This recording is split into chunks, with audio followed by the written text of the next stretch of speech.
and fled when the RSF advanced. They shot some people directly in front of us. Then they carried them and threw them far away. And on the road, we saw dead bodies out in the open. They would take a woman behind a tree or take her far from us, out of sight, so you wouldn't see with your own eyes. But you would hear her shout, "Help me, help me." And she would come and say, "They raped me." Guinea-Bissau's military rulers have banned protests and strike. This as they tighten control ahead of a high-level visit by West Africa's ECOWAS bloc that is seeking to restore constitutional order following last week's coup. The military government says strikes and activities regarded as threats to peace and stability were prohibited. The directive also ordered public institutions, ministries and state secretariats to reopen and resume operations. The announcement followed protests in Bissau on Saturday, where hundreds, primarily youths, demanded the release of detained opposition leaders and the publication of presidential election results. The state, supported by South Africa's Democratic Alliance Party, has called for former President Jacob Zuma's application to appeal the repayment order to be dismissed. This comes as the High Court in Pretoria heard Zuma's case to appeal a court order requiring him to repay $1.6 million in state-funded legal fees. They related to his criminal and civil cases. The state says the payments were unlawful, and because Zuma personally benefited, he must reimburse the money to uphold the rule of law. The DA had previously asked that his pension be attached if he cannot pay. The state's legal representative, Advocate George Avakomides, told the court that simply declaring the payments invalid is not enough. Our learned friend argued that someone else was to blame, and innocently Mr. Zuma was the recipient and the beneficiary of other people's decisions. That may factually be true, but it's not before your law. Unfortunately, that is not how the principle of legality works. That is not how the rule of law works. And in fact, if you disregard the provisions of the Constitution, this is precisely what happens. A Kenyan mother is demanding answers about her son who went missing after being lured to Russia for a security guard job only to end up in a war in Ukraine. Susan Koloba said she'd last heard from her son in early October when he sent a warning that he was being deployed on a high-risk mission. She says a recruiting agent later said he died and offered her $100,000 in compensation. He sent me a photo. He was dressed in a combat uniform. I asked him, "Are you sure this is the job you went to do?" He told me, "Mom, what could I have done? The job we were told we came to do has been changed." After a few days, he told me they had been ambushed. The Kremlin has confirmed that Russian President Vladimir Putin will meet Donald Trump's envoy Steve Witkoff tomorrow as part of Washington's latest push to end the war in Ukraine. Meanwhile, Ukraine's President Volodymyr Zelensky is in Paris to meet France's leader Emmanuel Macron, who is trying to rally Europe's support for Ukraine. This comes after US and Ukrainian officials failed to bridge gaps during talks in Florida. Sticking points reportedly include Moscow's demand for legal recognition for Ukrainian territory seized. Russian attacks on Ukraine are continuing. The BBC's Hugh Schofield has the story. This is a crucial juncture for Zelensky because he's very exposed militarily, he's very exposed politically with this corruption scandal, the resignation of his chief of staff, Andriy Yermak, over the weekend, and he's very exposed diplomatically because the push now, the weight of diplomatic effort is being conducted by the Americans with possibly this kind of sidelines to the Russians via Steve Witkoff. All of this is leaving Zelensky in a very, very difficult position. Recapping the top story, the Sawa survivors who fled the fall of Al-Fasher in Sudan's Darfur region have given harrowing accounts of abuses by the paramilitary Rapid Support Forces. For any news stories you would like to share with us, please do send an email to newsroom@channelafrica.co.za or call us on +27 11 714 459. For Channel Africa News, I'm Jolani Tulo-Wepe.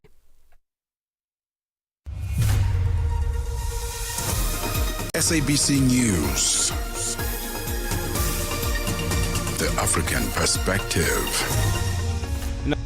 Samsung joins South African Rugby and Vodacom URC as partner. Keegan Bradley gets richer by winning the skins game at Panther National. I'll be back with these and other stories at the bottom of the hour. African enterprise meets global opportunity. Africa in Business on Channel Africa. It is exactly 6 minutes after 4 p.m. A very good Monday afternoon to you, Africa. Here's what's on our agenda for today. You'll remember that at the G20 Leaders Summit, a new global critical minerals framework was adopted. We'll delve into greater detail on that. And also, you do know that a number of African countries, including Angola and Libya, export crude oil to the United States.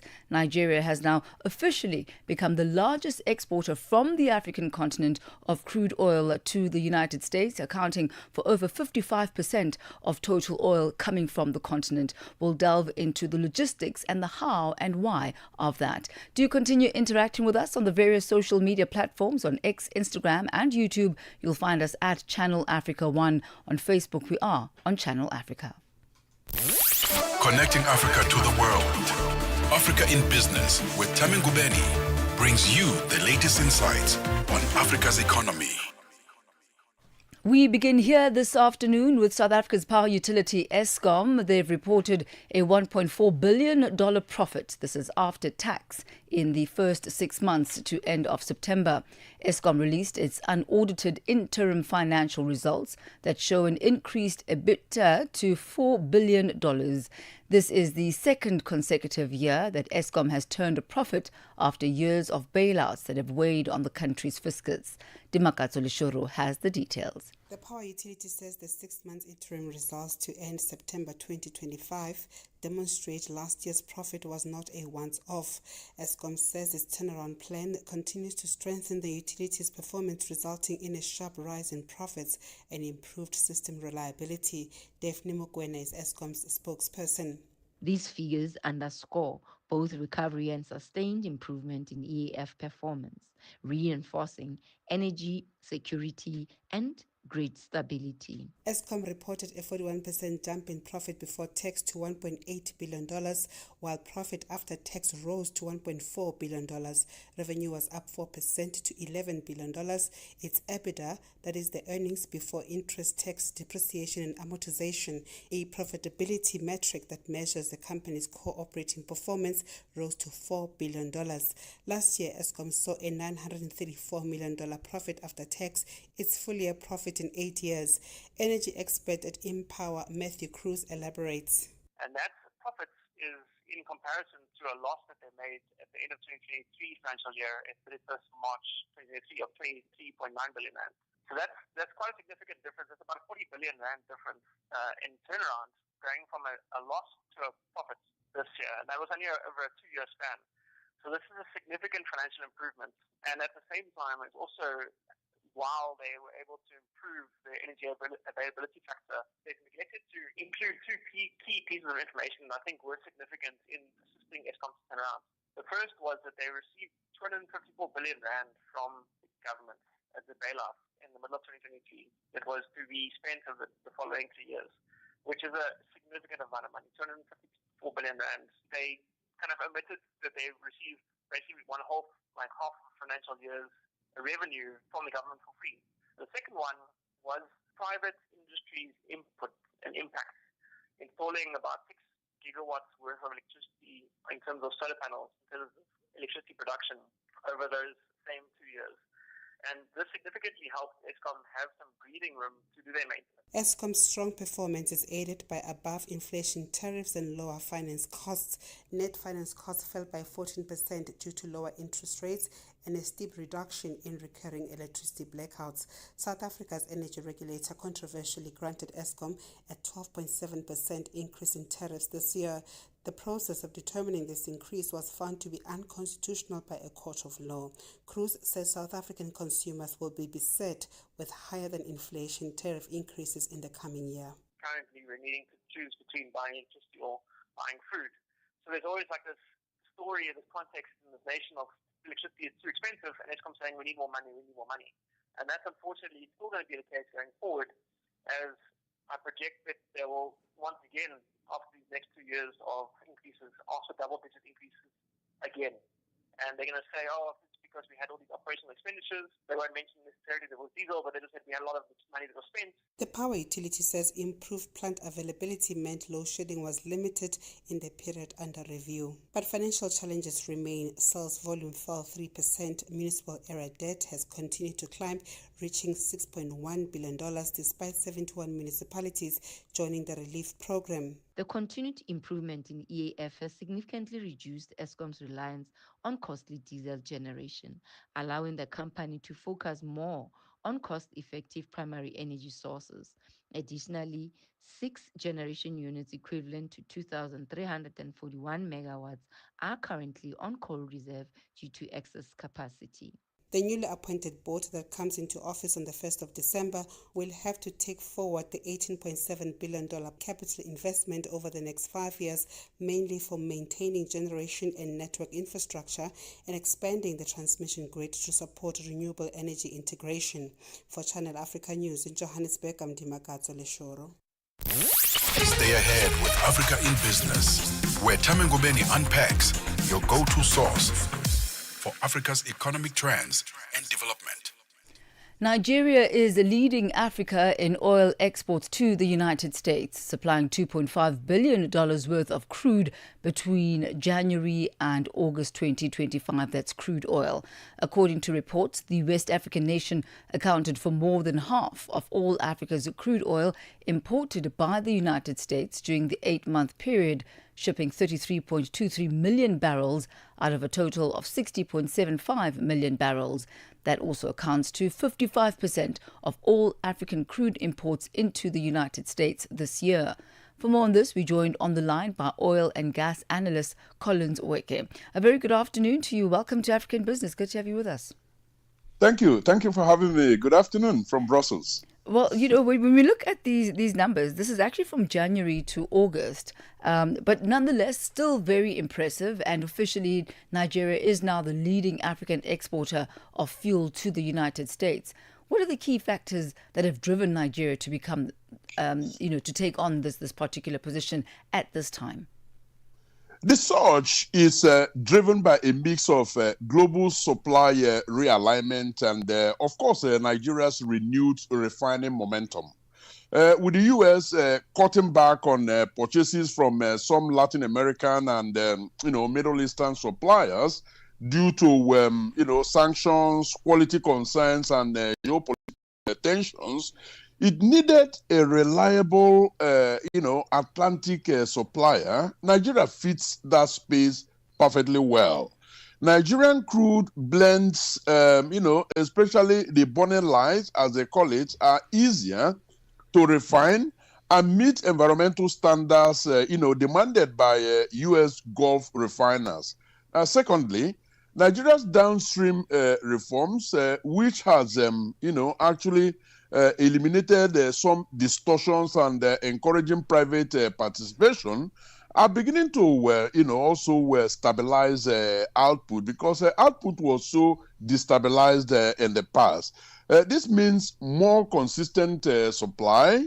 And finally, the U.S. is prioritizing diversified sources of fuel to maintain resilience in its energy market. And Nigeria, with its proximity, shipping advantage, and high-quality product, has become a natural partner to the United States in this regard. So this is not accidental, really. It is structural and offers Nigeria a strategic diplomatic opportunity. How has the U.S. crude import patterns shifted in the recent months? It hasn't been business as usual, especially on the back of Trump and the tariffs. And in light of that, where does Nigeria supply fit into that trend?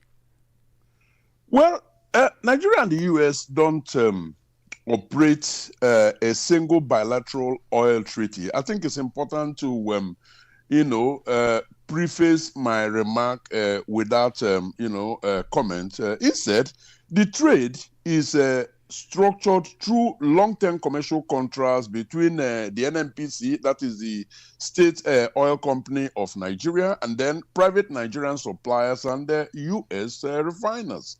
These are supported by frameworks under the U.S. Energy Act, the African Growth and Opportunity Act, and broader U.S.-Africa Energy Security Cooperation mechanisms. Now, over the years, both countries have also maintained technical cooperation in offshore safety, maritime security in the Gulf of Guinea, and transparency standards through the so-called EITI. All these make the trade predictable. U.S. refiners like the stability of Nigerian grades, and Nigerian suppliers like the scale and the certainty of the U.S. market. So, while the relationship is commercial rather than political, it is underpinned by a long history of regulatory cooperation and mutual energy interests. Mr. Weka, you mentioned there that the United States likes the grade of Nigerian crude. What types or grades of Nigerian crude are most in demand in the U.S. market? Well, obviously, Nigerian crude is preferred in the U.S., and there are reasons for that. And I can think broadly of maybe three reasons that stand out. First is quality. Nigeria's light sweet crude is among the easiest in the world to refine into gasoline and diesel, which also requires less desulfurization. Now, this lowers costs for U.S. refiners because cost is a factor here. Now, the second thing is logistics and reliability. Nigeria sits in a favorable Atlantic location. Shipping time to the U.S. Gulf Coast are shorter and cheaper than from East or Southern Africa. Third, and equally important, is market scale. Nigeria has larger volumes consistently available for export, whereas many African producers have internal market constraints or, infrastructure challenges and all of that. Importantly, Nigeria's regulatory clean up, and there have been quite some clean up, in the last months, and new private sector investment, which includes Dangote refineries, are improving predictability. The combination of geology, geography, and gradually improving governance, situation in Nigeria gives the country a competitive edge. I'm glad you mentioned Dangote's refinery, because I was wondering how, as it continues to ramp up production, how it might reshape Nigeria's full exports to the United States. Yes, you've mentioned the area of adding to the reliability factor. Are there other, perks to having this refinery there? Yeah, that's a very important question you've asked there because, Dangote is a potential game changer here. Once the refinery reaches full operational capacity, because, this is something important to note because full capacity has not been attained by Dangote, but that they are in line to meeting their target. So Nigeria will move from being an exporter of crude and importer of refined products to a net exporter of high-grade fuels. This aligns perfectly with U.S. demand for, compliant, low sulfur products and all of that. So Dangote's scale, which is estimated at 650,000 barrels per day, means it can supply both West Africa's regional markets and still allocate volume for the Atlantic basin, including the U.S. Beyond export volumes, the refinery exchanges Nigeria's, enhances Nigeria's energy credibility as well. It signals stability, private efficiency, and long-term capability. This could attract more U.S. investment into Nigeria's downstream and petrochemical sector. So, in short, Dangote will deepen Nigeria's footprint in global fuel markets and strengthen its diplomatic leverage with major buyers like the U.S. and so on and so forth. Mr. Collins Weke, always a pleasure. Thank you so much for that in-depth analysis as Nigeria continues to fly the flag as far as the African continent and its exports to the U.S. in crude oil is concerned. Thank you, sir. Always a pleasure. Thank you for having me. Thank you. That's Collins Weke, oil and gas analyst. Ahoy, matey! Captain here to help, right, boys? Set sail with us on a digital voyage like no other. Channel Africa has a treasure trove of awesomeness. That is our website and social media pages. Tell me, why are you here? We want you to be part of our adventure. The winds are changing, Captain. And this time... Imagine a world where curiosity knows no bounds, where entertainment meets enlightenment, and where every click leads to the African perspective. Visit us on our website, www.channelafrica.co.za, or follow us on Instagram or on X at Channel Africa One. Go on, like us on Facebook at Channel Africa One. So, spread the word. Tell a friend that Channel Africa's online variety is what they need on the web. Channel Africa, the African perspective. Stay ahead with Africa in Business, where Thami Ngubeni unpacks your go-to source for Africa's economic trends and development. It is exactly 22 minutes after 4 p.m. Central African Time. Almost 2 weeks ago, the G20 Leaders Summit adopted a new global critical minerals framework. The adopted G20 Declaration on Critical Minerals aims to create a more stable and equitable supply chain for these vital resources by promoting value addition in producer countries like those in Africa. The framework will focus on protecting supply chains from disruption, increasing exploration in developing countries, and ensuring that the wealth generated benefits the countries of origin through local processing and manufacturing, not just raw material exports. Here is South Africa's President Cyril Ramaphosa delivering his post-G20 Leaders Summit address. The G20 leaders also agreed that the critical minerals that the world needs should benefit those countries and communities where those minerals are found and extracted. There was agreement that countries like South Africa should be able to process and beneficiate the minerals they mine before selling them to other countries as finished products. This will create jobs for our people. The agreements reflected in the G20 Leaders Declaration are just the beginning. We will continue to advocate for global progress on these and other priorities, building on the foundation laid during our G20 presidency. Now, for more on this, we joined this afternoon by an independent policy researcher and political economist, Kevin Tutani. A very good afternoon to you, Kevin. Good to have you with us. Great to be with you, Thami. So why did the G20 consider it necessary to adopt a declaration specifically focused on critical minerals, and why now? Why this timing? Right. G20 declarations are essentially not legally binding, but we can look at them as an epiphany, a moment of awakening, where formally countries begin to say it's an aha moment for us.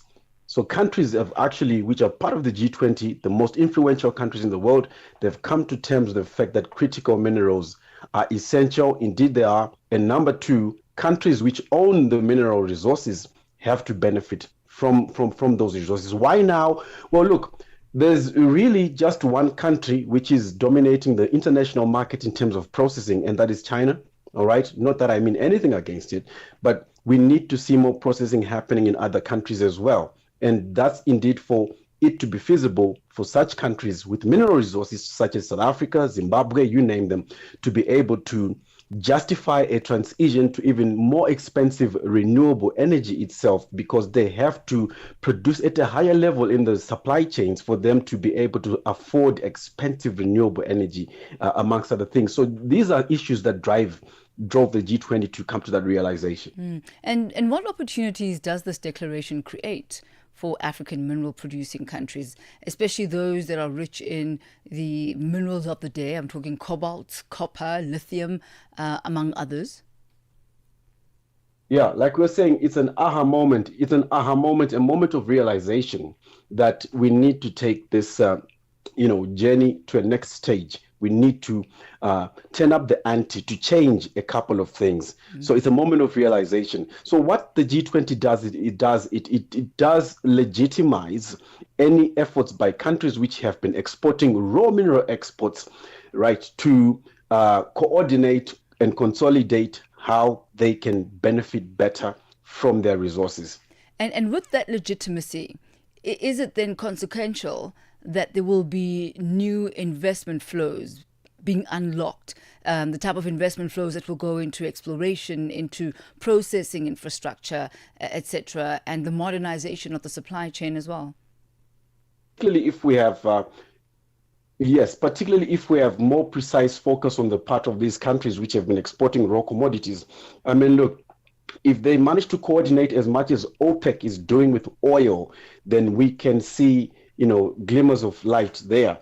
For example, I remember there was a mining conference in the Americas, in South America, a couple of months ago, and one mining boss actually said that it's now more expensive to mine copper, which is, of course, a critical mineral within itself. And he was saying, if copper miners do not go the way of OPEC, which coordinates whether to diminish supply in the international market to raise prices, if miners do not coordinate in that fashion, and to raise prices, to manage, the market in that way, he was saying it will be unbelievably sustainable to continue mining copper. So we need to see this coordination taking place with all other critical minerals, copper itself included as well. And I know it's still very early days, but what are the timelines for us to start seeing any sort of tangible results coming out of this declaration? Well, someone once said nothing changes if nothing changes. And I think that's what we should be looking at.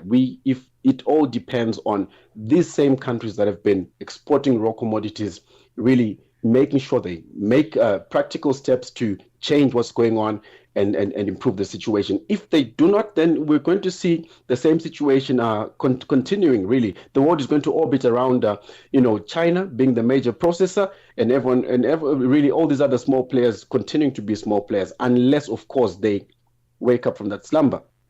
Are there efforts to beef up and to boost up the domestic capacity building? And I wonder what the potential risks might be for producing countries if the declaration is implemented without the domestic capacity building. Domestic capacity building is essential because energy is important, right? That's number one. You need skills pipeline. You need sophisticated skills to manage these, I would call them sophisticated manufacturing industries. You need those. And for example, countries such as Zimbabwe, for instance, they won't have the pipeline of skills on their own. So it's a game of coordination. We need to look at what OPEC has done. They have only managed to coordinate in terms of managing supply and starving the international market and raising prices.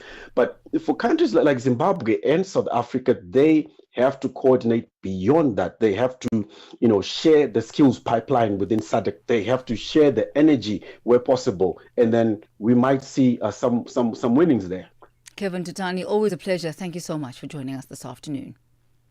Thanks, Tom. Thank you. That's independent policy researcher and political economist Kevin Tutani. He takes us to exactly 4:30 Central African time as we head over now to the markets desk, where Matapelo Mahapi is standing by with your latest market indicators.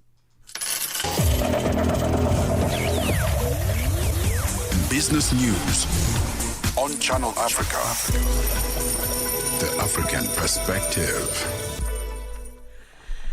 A very good afternoon and thanks, Sister Thami. It's an actual fact, Taviso Lohoku here. Good afternoon. $1 in South Africa is trading at 17 Rand 10. Botswana, 14 Pula 14. Namibia, 17 Namibian dollars 10. And in Zambia, it's at 22 Kwacha 86 to the dollar. In Kenya, the dollar is trading at 128 shillings 73. In Ethiopia, 152 birr 879. Uganda, 3,000 shilling 597. And in Tanzania, the dollar will cost you 2,000 shilling 449. $1 in Nigeria is trading at 1,447,000 naira. In Egypt, it's at 47 Egyptian pound 60, Tunisia 2 dinar 927, and in Algeria, it is trading at 129 dinar 385, while the Moroccan dirham is at 9 262 to the dollar. In Angola, the dollar is trading at 911 kwanza, while the Congolese franc is at 2,181 to the dollar.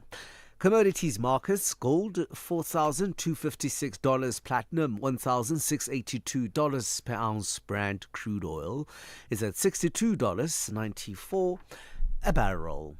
For any business stories that you would like to share with us, please send us an email to newsroom@channelafrica.co.za or call us on +2711 714 4459. For Channel Africa Business in Johannesburg, I'm Thabiso Lohoku. Business news on Channel Africa. The African perspective. Stay ahead with Africa in Business, where Thami Ngubeni unpacks your go-to source for Africa's economic trends and development. And for the latest from the business of sport, here is Figile Lingwati. Sports on Channel Africa. The African perspective. Good afternoon, Thami. We begin with rugby news this hour in our business of sport. Samsung has teamed up with the South African Rugby Union SARU in a major sponsorship deal, stepping in as the official technology partner for all Springboks teams. This exciting agreement comes at a time when SARU's commercial earnings have jumped by 74% in 2025, showing the rising pull of the World Rugby Champions in the business world. The wave of big-name sponsors, including household brands like Coca-Cola, FNB, MTN and Pick n Pay, points to the growing value and worldwide appeal of South African rugby. With this partnership, Samsung aims to boost fan experiences through its Galaxy Tech and AI, bringing supporters closer to the action on and off the field. This move strengthens SARU's position as a top rugby brand, drawing more investment into the sport. As the union builds on its success, deals like this help grow rugby at all levels, from grassroots to the pros. Now, football news. South African Football Governing Body SAFA is negotiating with Bafana Bafana players to specify 2025 AFCON bonuses. SAFA Chief Executive Officer Leader Munyebao confirmed that negotiations with the players are ongoing, noting that the association is determined to avoid the disagreements that have overshadowed previous tournaments. Munyebao expressed confidence that an agreement will be finalized before the national squad assembles for camp on the 8th of December at the University of Pretoria. She emphasized that the early dialogue with the team's leadership group has already begun, with the aim of ensuring uninterrupted preparations for the continental showpiece. Bonus disputes remain a recurring issue across African football. In recent example, Nigeria's national team refused to train before a key 2026 World Cup playoff against Gabon due to outstanding payments, highlighting the potential impact such as conflicts can have on performance and morale. On to athletics. South African long-distance star Yvette van Zyl says local athletes are now earning big money from shorter distance races. Traditionally, athletes tend to standard marathons and ultra-marathons for financial rewards, but the landscape has shifted. Glendon Qaba earned a staggering $500,000 South African rands from 10-kilometer races after winning the Spa Women's 10-kilometer Grand Prix series last month. Van Zyl, who pocketed only $3,000 when she first won the series in 2010, says runners today can earn up to $2,000 per race, excluding bonuses and record incentives. She believes frequent racing is manageable as long as athletes balance their workload. Yes, no, Glenrose has had another great year, financially and on the road. I mean, she's been dominant in every distance, I would say, except she didn't move up to the ultras yet. But hopefully when she moves up to the ultras, I'll be retired. It definitely has been changing a lot. There's a lot of money in the shorter distances, but it's just getting more and more competitive in the shorter distances. So where I feel the ultras is competitive, but there's still a lot of playing field there. But with the 10Ks, you can run it each weekend. But like Glenrose and them and their whole group is racing quite a lot, but they can manage it fine. And now golf news as we wrap up. After the Ryder Cup went awry for Keegan Bradley, a $2.1 million payday at the skins game was a welcome consolation prize. Bradley earned 11 skins and topped Tommy Flintwood of England, Shane Lowry of Ireland and Xander Schauffele in the 16-hole battle at Panther National in Palm Beach Gardens, Florida, while playing in the first skins game in nearly 2 decades. Bradley's accomplishment, including a whopping $900,000 with a birdie at number 13, while also earning $375,000 at the 5th hole. Each player had $1 million to their credit when the match started and won or lost money as the round progressed. For any sports stories you'd like to share with us, please send an email to newsroom@channelafrica.co.za or call us on +2711 714 4459. This is Channel Africa Sport with me, Fikile Lingwati. Sports on Channel Africa. The African perspective. Siyabangena manje. Vito Jabulani Nkolele iMagoda. Jabulani is a young man from Giyani in Limpopo in South Africa. A very easy guy, taking things easy. To know me is to know that I love what I do, which I'm crazy about it. So when you hear me on radio, expect the best. Expect great music. Expect great content. Expect 180 minutes of nothing but fun. You'll find me on the morning reset, 3 to 6 a.m., Monday to Friday. Siyabangena baba. Ay. Mbuleke. African enterprise meets global opportunity. Africa in business on Channel Africa. It is exactly 37 minutes after 4 p.m. Central African Time. Here's an open invitation for you to continue interacting with us on our various social media platforms.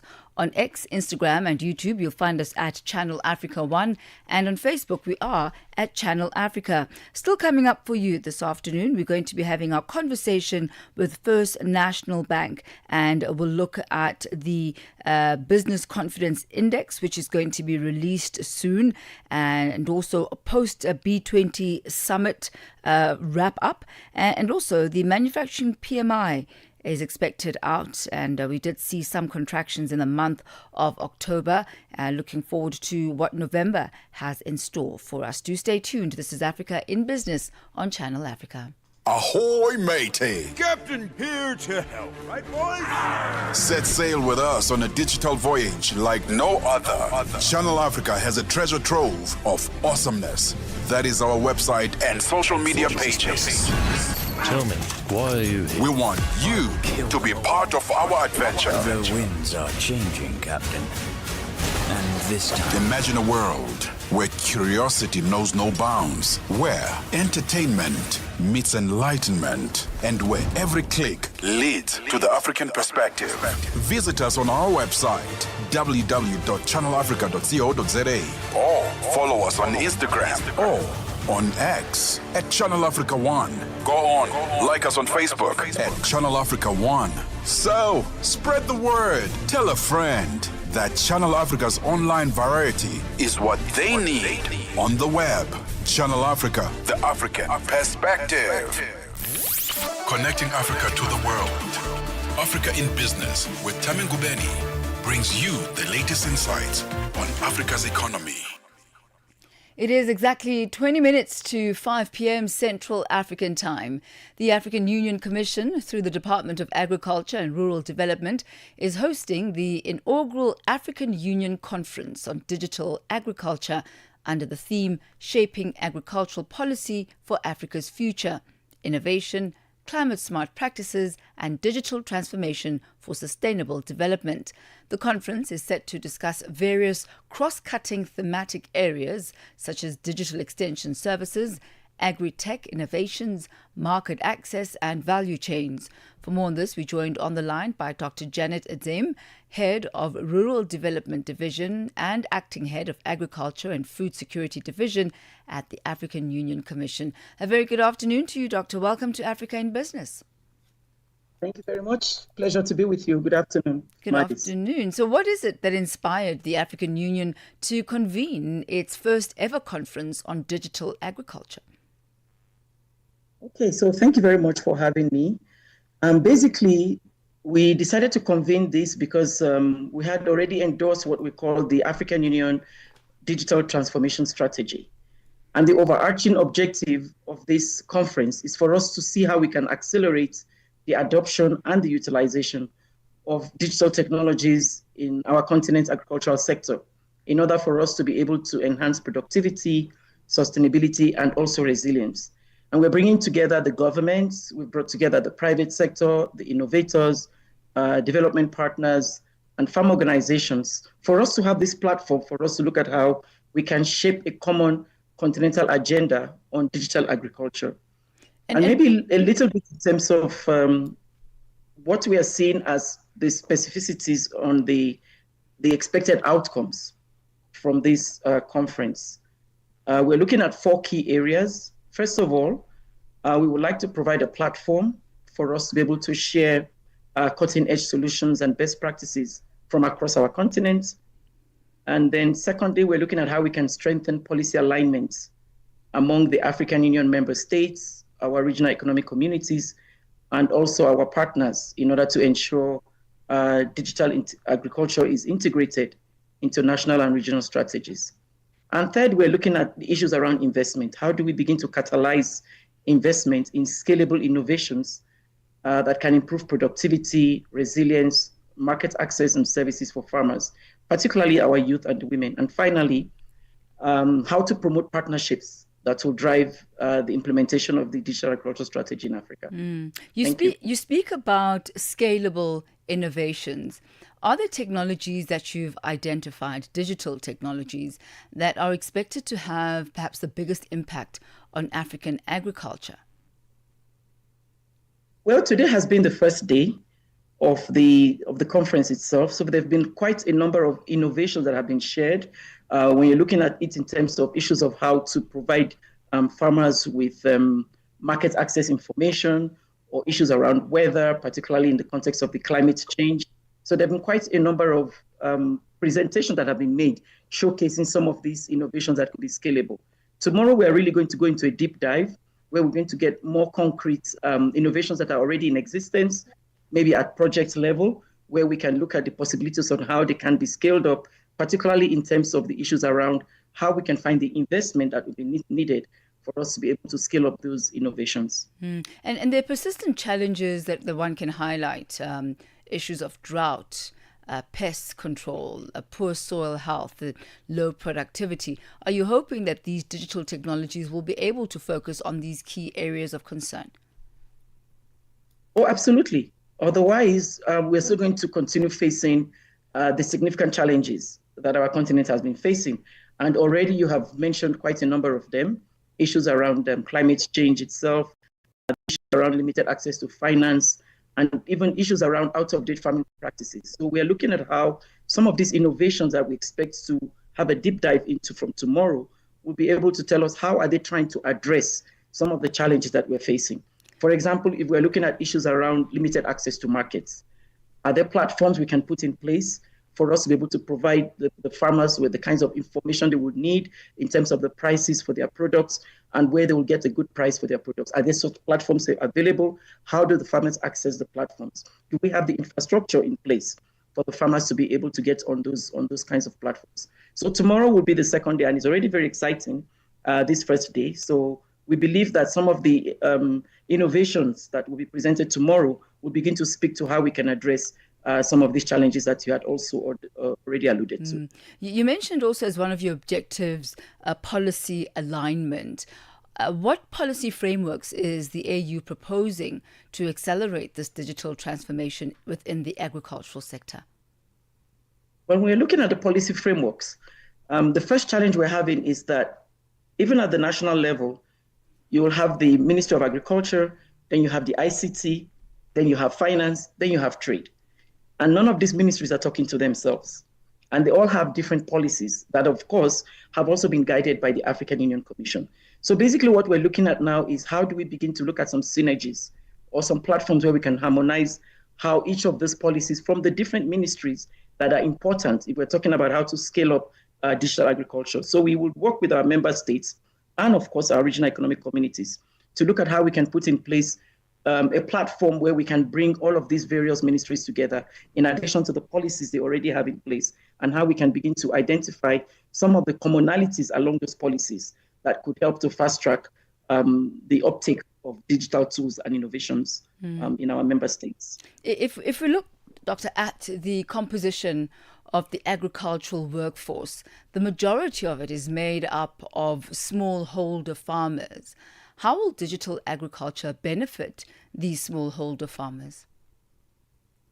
In a lot of ways, because today the first session we're talking about was how do we begin to simplify the platforms for farmers to be able to have access to the benefits they can get from the digital space. So the first thing would have to be the simplification, making these tools simplified enough for the farmers to be able to make use of them, and also make sure that they are going to be easy for the farmers to be able to access. And of course, the issues of the infrastructure is very critical. Most farmers also do not have the kinds of support that they would need. So how do we as governments begin to support the farmers to make sure that those platforms are simple, easy to understand, easy to access? You don't have several steps to go through for the farmers to get that information. So tomorrow we will be able to hear a bit more in terms of what some of our partners have been able to put in place in terms of the simplification of some of these platforms where the farmers could access the information they need for their farms. Dr. Janet Edem, thank you so much for your time this afternoon, and wishing you all of the best for this turnkey agricultural gathering. Thank you very much as well for having me. Thank you, and have a good afternoon. You have a good one too. That's Dr. Janet Edem, Head of Rural Development Division. She's also the Acting Head of Agriculture and Food Security Division at the African Union Commission. She takes us to exactly 4:48. The Midnight Snack, 12 to 3 a.m. Our fitness coach, her name is Yvonne Dimakazo Pasha. How to remain consistent with gyms, Dima, and I'm going to put you on the spot right now. As we are talking, I will send you my picture, and I want you to tell me what you think I should work on. Because, you know, when I look at myself, Dima, I think I'm very handsome. I'm so good looking, oh my goodness. Like here at Channel Africa where I work, I think I'm one of the most good-looking people ever. Like sometimes when I look at myself in the mirror, I never get used to how good I look. I'm just amazing. You're okay with the way you're looking. You wish people could run from and now you want to put me on the spot. Do I need gym? Yeah. I mean, if you can just consider eating healthy, cutting down a few foodstuffs such as junk. The Midnight Snack, every Monday, 12 to 3 a.m. with Chanduko Ligege. Stay ahead with Africa in Business, where Thami Ngubeni unpacks your go-to source for Africa's economic trends and development. It is exactly 4:49 Central African time. In just a few minutes' time, around 10 minutes or so, we hand the reins over to Vue d'Afrique as we pivot from the English desk to the French desk. And we say bonjour to you, Madame Joël. Bonjour, Thami. Bonjour à tous les auditeurs de Channel Africa sur Vue d'Afrique. Tout à l'heure, il sera question de la Guinée. Nous parlerons du premier anniversaire de la tragédie de Zéré Koré. Ce sera avec notre correspondant sur place. Et nous parlerons ici de la délégation de la CEDEAO attendue ce lundi en Guinée-Bissau pour évoquer les conditions de retour à l'ordre constitutionnel, mais également de la célébration ce 1er décembre 2025 de la journée mondiale de lutte contre le sida. En sport avec Jolino Sungu, il sera notamment question du football et particulièrement de la Ligue des champions de la CAF. C'est tout à l'heure sur Vue d'Afrique. Merci de rester connecté. Merci Thami. Merci beaucoup. That's Joel coming up in about 10 minutes time as we begin Vue d'Afrique. Channel Africa is evolving, and so are you. Stay connected wherever you are with our brand new website and mobile app. Stream your favorite shows, catch up on African news, culture, and conversations, all at your fingertips. Africa's just a tap away. Your world, your stories, now on the go. Stay connected wherever you are. Visit channelafrica.co.za or download the Channel Africa app today. Channel Africa, the African perspective. Stay ahead with Africa in Business, where Thami Ngubeni unpacks your go-to source for Africa's economic trends and development. In this week's slot with First National Bank, we look at South Africa's Manufacturing Purchasing Manager Index and also look at the RMB Burr Business Confidence Index that's set to be released.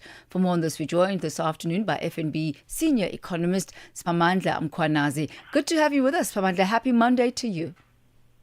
Thank you so much, Thami. Good evening to you and your listeners. Happy Monday to you too. Well, let's look at the manufacturing PMI that's expected out. In October, we did see a contraction. What could we expect from November? It contracted for the second month running.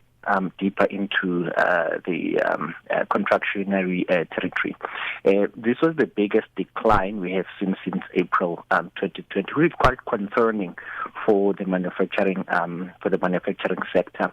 It contracted from 49.2 to around 42, and the respondents there point to a weak domestic and external demand. We saw new orders declining quite significantly, but there were some positives in that, cost pressures and logistics seem to be easing a little bit. So as much as we saw an overall contraction of those green shoots, but it does point out to manufacturing in the quarter of the year. And tomorrow's Spamandla will get the latest GDP data for the third quarter. Could we be expecting a better set of growth numbers there?